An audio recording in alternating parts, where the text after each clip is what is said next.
Love one another as I have 나 너 loved. 사랑하듯 서로 사랑하라. 훌륭한 합창단이 부른 이 노래의 가사는 예수님의 위대한 속죄의 희생을 치르시기 고작 몇 시간 전에 하신 말씀입니다. 제프리 홀란드 장로님은 이 희생을 세계 역사상 가장 위대하며 고귀한 사랑의 구현이라고 묘사하셨습니다.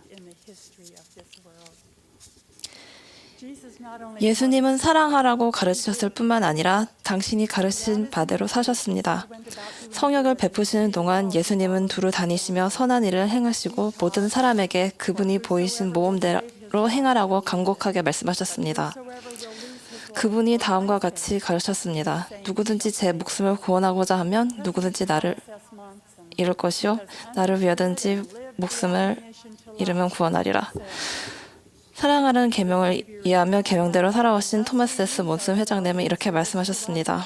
구주께서는 자신 있고 다른 사람에게 봉사하지 않는다면 우리의 삶에는 목적이 없는 것과 별반 다르지 않다고 말씀하신 것이라고 저는 믿습니다. 자신을 생각하며 사는 사람은 결국 영적으로 쇠퇴하며 자신의 목숨을 잃습니다. 반면 자신 있고 다른 사람을 위해 봉사하는 사람은 성장하고 발전하며 실제로는 자신의 삶을 구원합니다. 그리스도적인 참된 봉사란 자신 있고 다른 사람에게 집중하는 것입니다. 병약한 남편을 돌본 한 여성은 이렇게 설명했습니다. 여러분이 해야 할 일을 짐으로 여기지 마세요. 오히려 그것을 참된 사랑이 무엇인지 배울 기회로 여기세요. 손드라 디 히스톤 자매는 BYU의 영적 모임에서 말씀하시면서 이렇게 질문했습니다. 우리가 다른 사람의 마음을 진정으로 들어볼 수 있다면 어떨까요? 서로 더 잘 이해하게 될까요? 다른 사람이 느끼는 대로 느끼고 다른 사람이 보는 대로 보고 다른 사람이 듣는 대로 듣는다면 시간을 내어 그 사람을 봉사하는 데 쓰고 그들을 다르게 대하게 될까요? 더 참고 더 친절하고 더 너그럽게 다른 사람을 대하게 될까요? 히스톤 자매는 청년 야영대회에서 봉사하는 동안 겪었던 경험에 대해 이렇게 얘기해 주었습니다. 영적 모임 연사 중 한 분이 우리에게 우리는 어떤 사람이 되어야 하는가에 대해 가르치셨습니다. 그분이 하신 말씀 중에 이런 것이 있었습니다. 다른 사람에 대해 알기 위해 그리고 그들에게 봉사하기 위해 손을 뻗는 사람이 되십시오. 거울을 치워버리고 창문으로 보십시오. 이 점을 설명하기 위해 그분은 청년 중 한 명을 나오게 해서 자신과 마주보고 서게 했습니다. 그런 다음 그분은 거울을 하나 꺼내어 자신과 청년 사이에 놓고 거울을 들여다보며 그 청년와 이야기하려고 했습니다. 당연히 효과적이지도 진심이 담긴 대화도 하지 못했습니다. 이것은 자신에 대해 지나치게 걱정하며 자기 자신과 자신의 필요사항만을 생각한다면 다른 사람과 소통하고 그들에게 봉사하는 것이 얼마나 어려운지를 보여주는 매우 효과적인 실물 공과였습니다. 그런 다음 그분은 거울을 치우고 창문틀을 하나 꺼내어 자신과 그 청녀의 얼굴 사이에 놓았습니다. 우리는 그 청녀가 그분의 초점의 중심이 되는 것을 보며 참된 봉사는 다른 사람의 필요사항과 마음에 초점을 맞춰야 한다는 것을 알게 되었습니다. 때로 거울만 들여다보아서는 자신과 자신의 바쁜 생활에 대해서만 걱정하게 되어 다른 사람에게 봉사할 기회를 찾더라도 봉사의 창문을 통해 제대로 보지 못하게 됩니다. 몬슨 회장님은 자주 우리에게 이렇게 일깨워 주셨습니다. 우리에게는 관심과 격려, 도움과 위안 그리고 친절이 필요한 사람들이 주변에 많이 있습니다. 그들은 가족이나 친구일 수도 아니면 그냥 아는 사람이거나 전혀 모르는 사람일 수도 있습니다. 우리는 하나님의 자녀들에게 봉사하고 그들을 북돋아야 한다는 명을 받고 이 지상에 있는 주님의 도구입니다. 그분은 우리 각자가 그렇게 하시기를 기대하십니다. 작년 1월 교회 잡지인 프렌드와 리아운은 전 세계에 있는 어린이들에게 주님의 도구가 되라는 몬슨 회장님의 권고를 따르도록 권유했습니다. 크고 작은 봉사활동을 하라는 권유였습니다. 그런 다음 그들은 종이 위에 자신의 손을 대고 그리고 그림을 자른 뒤 그 위에 자신이 한 봉사에 관해 써서 교회 잡지에 보내도록 권유를 받았습니다. 사랑을 담은 봉사활동하고 그 얘기를 보내준 수천 명 중 많은 어린이들이 오늘 밤 이 말씀을 듣고 있는지도 모르겠습니다.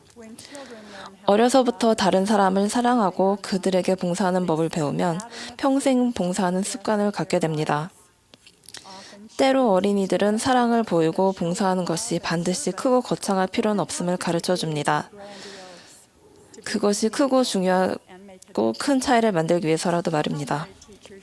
어떤 초등의 교사가 다음에 예를 들려주었습니다. 오늘 5, 6세 반에서는 사랑의 목걸이를 만들었어요.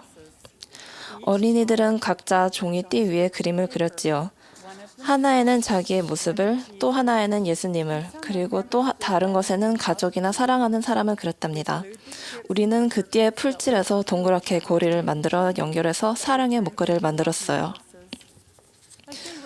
어린이들은 그림을 그리면서 자기 가족에 관해 이야기했어요. 그러다가 헤더가 이렇게 말하는 거예요. 우리 언니는 날 사랑하지 않나 봐. 우린 맨날 싸워. 나도 내가 정말 싫어. 난 인생을 잘못 살고 있어. 그러면서 그 애는 두 손으로 머리를 감싸더라고요. 그 애의 가족 상황에 대해 생각해보니 그 애가 정말 힘든 삶을 살아가고 있는지도 모르겠다는 생각이 들었어요. 그런데 헤더가 이런 말을 하자 탁자 저편에 있던 애나가 이렇게 말하는 게 아니겠어요. 헤더, 내 목걸이 안에 너를 넣고 있는 중이야. 예수님과 나 사이에. 왜냐하면 그분도 너를 사랑하시고 나도 너를 사랑하니까. 애나가 그렇게 말하자 헤더는 탁자 밑을 기어서 애나에게 가더니 그 애를 꼭 껴안았어요. 공과가 끝나고 헤더의 할머니가 그 애를 데리러 오시자 헤더가 이렇게 말하더라고요. 할머니 아세요? 예수님은 나를 사랑하셔요. 우리가 사랑으로 손을 내밀고 가장 하찮은 방법으로라도 도움을 주면 사람들은 주님의 사랑을 느껴 마음이 변화되고 부드러워집니다. 그러나 때로는 짐을 덜어주고 도움을 주어야 할 사람이 우리에 너무 많으므로 긴급을 요하는 많은 필요사항을 충족시키기가 어려울 수도 있습니다. 자매 여러분, 말씀을 듣고 계신 여러분 중 어떤 분들은 가족의 필요사항을 보살피느라 힘이 붙인다고 느끼실지도 모르겠습니다. 그런 판에 박힌 일상들과 때로는 재미없는 일들 속에서 여러분이 하나님을 섬기고 있는 것임을 기억하십시오. 여러분 중 또 다른 분들은 공허함을 느끼고 있을지도 모르겠습니다. 그 공허함을 여러분이 다른 사람의 짐을 덜어줄 도움의 기회를 찾기 위해 이웃과 지역 사회를 살펴볼 때 채워줄 수 있습니다. 우리는 모두 일상생활에서 봉사를 할 수 있습니다. 우리는 다투기 좋아하는 세상에서 삽니다. 비난하지 않을 때, 험담하기를 거절할 때, 판단하기를 그만둘 때, 그리고 인내하게 친절을 베풀 때 우리는 봉사를 하는 것입니다. 다른 봉사에는 의도적인 계획과 그리고 여러분의 언어들을 필요합니다. 그래도 그러한 일들은 모든 노력을 기울일 가치가 있습니다. 아마도 자신에게 다음에 질문을 해보면서 봉사를 해볼 수 있습니다. 내게 주어진 시간과 자원은 무엇인가? 나는 다른 사람을 축복하기 위해 어떤 식으로 나의 재능과 기술을 사용할 수 있을까? 우리 가족이 함께 할 수 있는 무엇일까? 디터 F. 우프트도르프 회장님은 이렇게 가르치셨습니다. 각 경륜의 시대마다 그리스도의 제자들이 한 것처럼 여러분도 해야 합니다. 함께 협의하고 가능한 자원을 모두 활용하며 성신의 영감을 구하고 주님께 확증을 구한 뒤 소매를 걷어붙이고 일하러 나서야 합니다. 약속하건대 그렇게만 한다면 주님의 방법으로 베푸는 일에서 언제, 어디서, 누구에게 무엇을 해야 하는가에 대한 구체적인 인도를 받게 될 것입니다. 구주께서 다시 오실 때 어떨까 하고 생각할 때마다 저는 그분께서 디파인들을 방문하셔서 하셨던 질문에 대해 생각해 봅니다. 너희 가운데 병든 자가 있느냐? 그들을 이리로 데려오라. 너희에게 자는 자나 맹인이나 다리 불편한 자나 장애인이나 나병 환자나 마른 자나 못 듣는 자나 어떻게든지 고난을 당하는 자가 있느냐? 그들을 이리로 데려오라. 내가 그들을 고쳐주리라. 이는 내가 너희를 측은히 여김이요 나의 심정이 자비로 충만함이라. 구주께서 그들 모두를 고쳐주시더라. 그분은 이제 우리에게 그분의 도구가 되라 하십니다. 저는 삶이 의미를 주는 것이 하나님과 이웃에 대한 사랑이라는 것을 알게 되었습니다. 다른 사람에게 사랑을 손길을 내밀라는 구주의 모범과 계명을 따르기를 기원합니다. 만일 우리가 우리의 은사를 다른 사람에게 봉사하는 데 사용한다면 우리는 그 사람에 대한 주님의 사랑을 느끼게 될 것이며 우리에 대한 주님의 사랑을 느끼게 될 것이라는 헨리 아이어링 회장님의 말씀을 약속이 진실함을 간증드립니다. 예수 그리스도 이름으로 말씀드립니다. 아멘.